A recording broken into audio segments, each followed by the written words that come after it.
What is a self-made man if not somebody who wasn't given success but had to take it himself? Although we agree with the notion that nobody, whether he, she, or they, is completely self-made, that almost every successful individual had help in their journey, there is a noticeable difference between people who start from scratch on their own and build versus those who've had some doors pre-open for them. That's what we're looking to break down for you today, Aluxers. We're fascinated by how one person can go from zero and build incredible things worthy of praise. Because our own journey has been like that, we've learned the hard way what it's like to go through the entire process, which is why today we're taking a look at 15 steps to be self-made. Welcome to Alux.com, the place where future billionaires come to get inspired. If you're not subscribed yet, you're missing out. Step 1. Find successful people that are living the life you want. This is the notion of finding your goal. When you're starting out, you simply don't know just how much you don't know, so the easiest way to get started is by identifying a shining light in the distance. This is your North Star. It's the life you want to end up living, or at least guide you until you figure it out for yourself. If you want to achieve your goal, you must first define what the goal is precisely. In our experience, the easiest way to do this is to find people who are living the lifestyle that you desire for yourself. Once you do, you'll have your starting position and a direction. Step 2. Study these self-made successful people. This is the notion of learning the rules of the game. These people got to where they are by following a set of steps, by doing some things differently than others. Your job is to identify as many of these things that they do which led them to be in the position they are. If you want to be rich, you first have to study the rich. Because you look up to them, this process will be enjoyable to you, while for others it might look like work. Step 3. Break down what their life is and what they do. This is the notion of learn how to apply the rules. Some people call them rules, others call them principles, values, or whatever you find fitting enough. These are fundamental building blocks on which these people have built their life. This is a crucial differentiator between them and everyone else. Look at how they act, how they behave, what they do, how they think, how they look at life, how they set goals, what their habits are, anything that can be translated back to you. Successful people have a recipe for their success. Learn it. Step 4. Emulate successful people to the best of your ability. This is the notion of applying the rules, or to put it simply, do the things that these people do yourself at your own level. Apply the recipe. Do these people read books? Then you have to read books. Do they wake up early? Then you wake up early. Do they work 80 hours a week toward their next goal? Then you work 80 hours. How many hours do they practice their craft every single day? Now, you do the same. The goal is to get your mind and body used to the motions. You're not going to tackle the same kind of problems as Elon, but tackle the problems you have in front of yourself. Get the website up, build that content calendar, write a page per day, take 30 photos every day. Edit for at least an hour a day. This is where people give up. Everybody knows that exercise and quality food will help you lose fat, but it's the motion of putting it into practice the same way that other people who have succeeded are that's keeping you back. This is why people say success is a mental challenge. It might be hard physically to maybe wake up early every day, but your mind gives up before your body does. Step 5. Build a milestone system for yourself. This is the notion of not chasing the horizon. No matter how quickly you sprint or how long you run, you'll never reach the horizon, no matter what flat earthers believe, because the horizon is a direction, not a destination. Even if you get to it, you won't know you achieved it because it's as far away from you as it was when you took your first step. That's why you breaking it down into milestones is such an important part of the journey. It helps you keep track of how far and how quickly you're moving. People always set stupid goals. They say they want to become a billionaire and stop there. $1 billion is a goal someone who's worth something between $250 to $500 million should set for themselves. Goals are medium-term objectives that are just out of someone's current reach. You want to be a billionaire but struggle to pay rent? Your first goal should be to become a thousander. Make $50,000 more than you did last year. That's a good goal. The process of getting from 0 to 50,000 will teach you what you're missing that will allow you to go from 50 to 250K.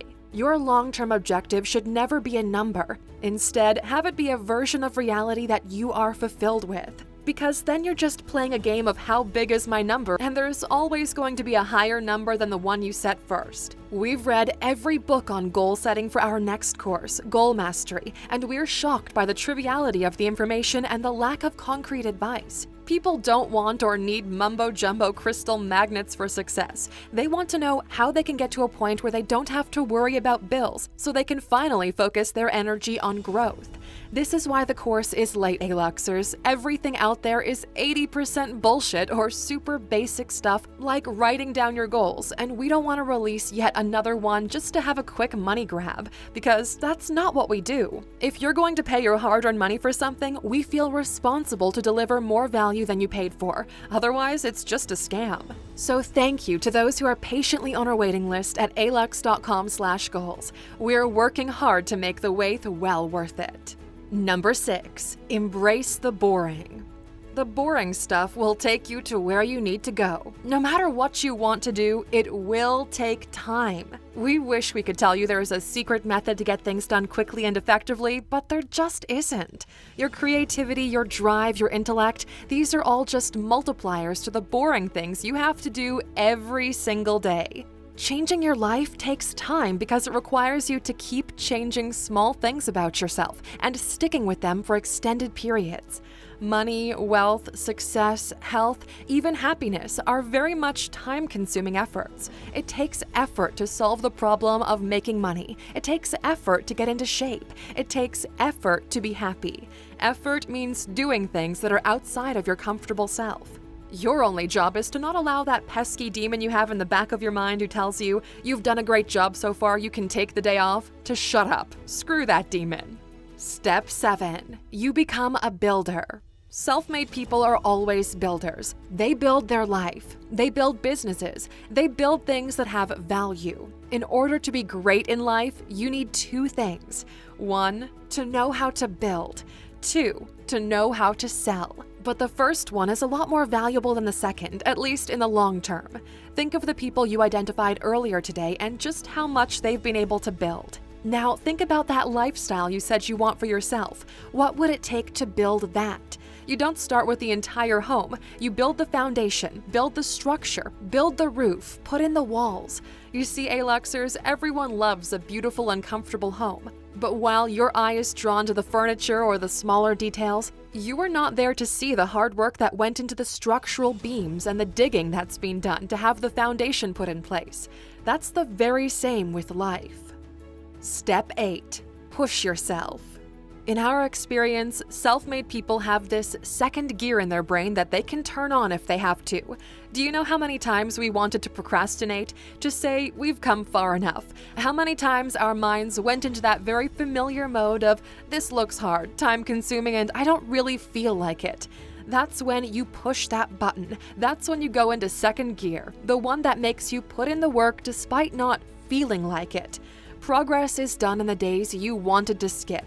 Everyone has that button in their brain. You might not have found yours yet, but it's there. You can do a lot more than you think you can. Statistically, people quit at 30% of their ability. This applies to pain, hardships, hard work, creativity, and more. You enter this second stage when you realize it's more important that you be successful than it is to watch another episode or play another round.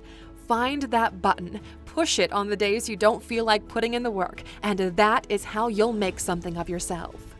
Step 9. Delay gratification. You're not a dog. You don't need a treat every time you do a trick. Life is a strategy game, and your goal is to win the game. Sometimes in chess, you have to sacrifice a few pawns to make progress. What are the small things you're willing to sacrifice to get that big win? The concept of delaying gratification, or trading with the future as we like to call it, is something every self-made individual has been able to successfully use. I don't eat the cookie now, and because of it, I'll have a lot of cake I can share with everyone later. Building yourself isn't a linear process. Progress is very slow in the beginning, but it starts to snowball once you hit a certain point. This is why rich people are getting even richer, so delay gratification until you have your own snowball. Step 10. You specialize in 2 or 3 things. When people hear about specialization, they think about only one thing. You master something and become really good at it.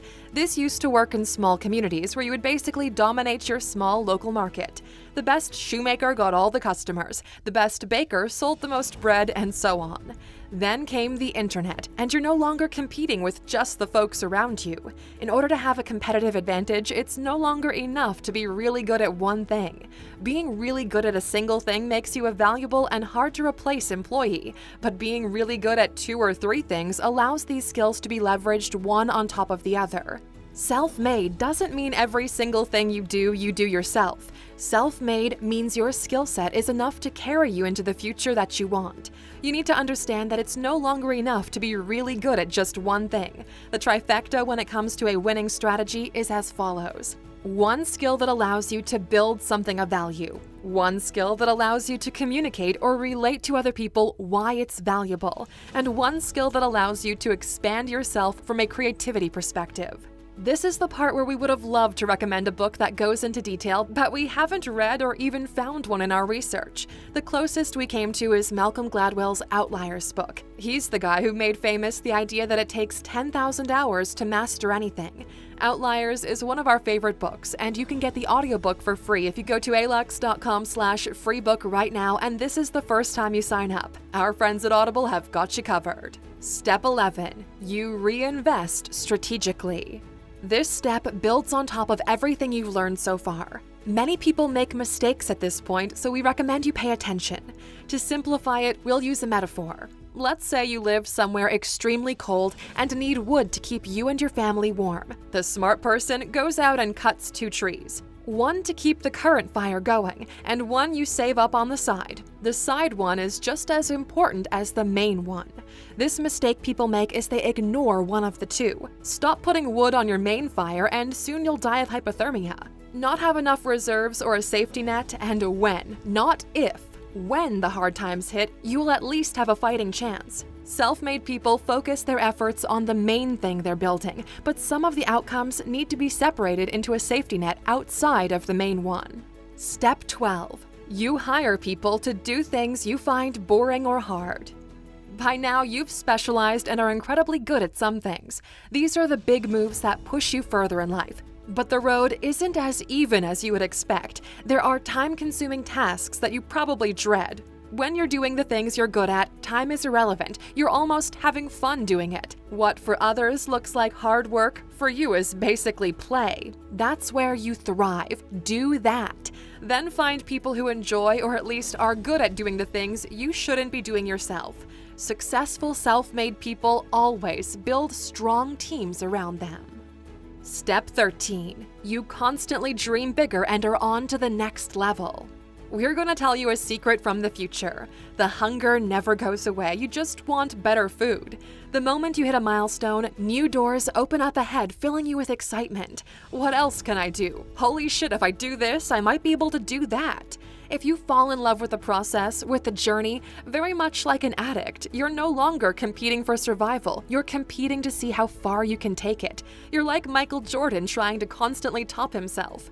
Chained people don't know what lies above the clouds, but you got a glimpse of yourself, and there's not a chance you're stopping halfway.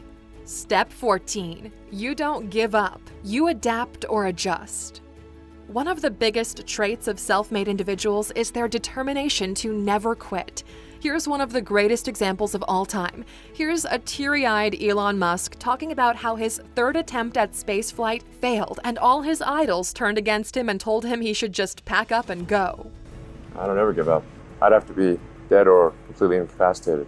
You face life with everything she plans to throw at you. Sometimes you win, sometimes you learn. Get back up and prove them wrong, not for them, but for yourself. This is your journey. Don't let anyone else write your story for you. Step 15. You carry the torch. Everything in life is cyclical in nature. That's how life and existence have been designed to be. The first step in this video was about finding the people who inspire you, who are doing the things worth looking up to. Every self-made individual that drew inspiration from others has the responsibility of carrying that torch for the next generation. Become the inspiration you needed when you were starting out. What a great moment to come back to the present, to you listening or watching this right now. What is your purpose, Aluxer? Stealing a page out of Lucifer's book, what is it that you truly desire from this life? Put it down in words in the comments. It would mean a lot to hear that our message came across. For those of you who are our regulars, thank you for always watching until the end of each video. Here's a bonus golden nugget that we reserved just for you. Do not play status games. You're not here to impress anyone. This is one of the biggest traps in the world, and this was never as relevant as it is today. The goal is to not look rich, but to be rich.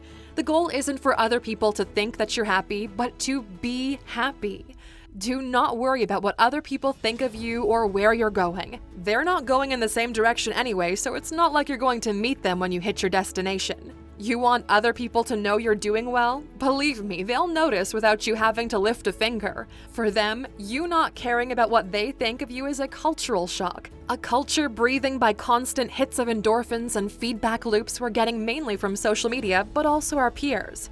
The moment you begin playing status games, your fire is slowly going out. You're too busy telling the world how warm you are, when in reality there aren't many logs on the fire. People always say they want to be rich and famous. The great advice is, try rich first and see if you're willing to add fame to the equation. You want to be rich and anonymous, not famous and poor. Do not play status games. They won't amount to anything. They won't make you happy, they won't make you healthier, they won't make you a better partner or friend. Status is the most destructive thing people have been trying to force since the beginning of time.